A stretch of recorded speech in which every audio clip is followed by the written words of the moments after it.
បាទជំរាបសួរបងប្អូនថ្ងៃនេះខ្ញុំបាទសូមច្រៀងចម្រៀងអាយ៉ៃបែបបំពេខ្លាញមួយបទកំសាន្តលេងបាទជួយ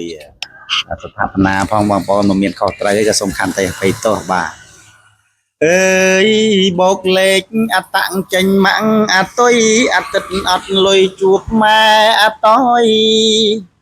អើយបោកលេខអតាំងចេញម៉ាំងអតុយអតិតអត់លុយជួបម៉ែអតយអតបឪចែកអតេកម៉ែឲ្យ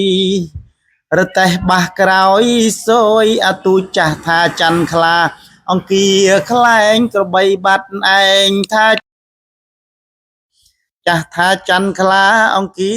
ខ្លែងក្របីបាត់ឯងថាចោលលួចពុតចាំងអាប៉ោងនឹងម៉ែអាពួចពូហំដេកហួចលួចហែកអាវប្រហោះស៊ីស្លប្រហើឆ្លុងក្រពើតស្កែព្រុងស្ទុះលន់ប្រាវប្រហោះស៊ីស្លប្រហើឆ្លុះក្រពើតឆ្កែព្រុងស្ទុះលន់ប្រាវតកប្រុកបោលព្រិចលិចអសាវម៉ៅប្រសាដកដាវលន់សូខ្វាក់ថ្ងៃសុកតវ៉ៅសៅទីទុយតុកកែមានព្រុយទុំលើស្កាំងថ្ងៃសុកតវ៉ៅសៅទីទុយតុកកែមានព្រុយ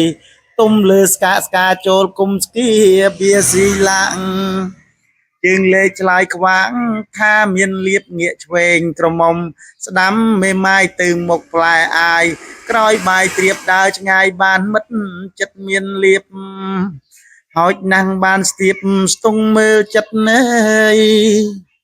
ចំកដុំឆែបកែបឆាមេម៉ាយហឺហាស្មាឡើងស្វិត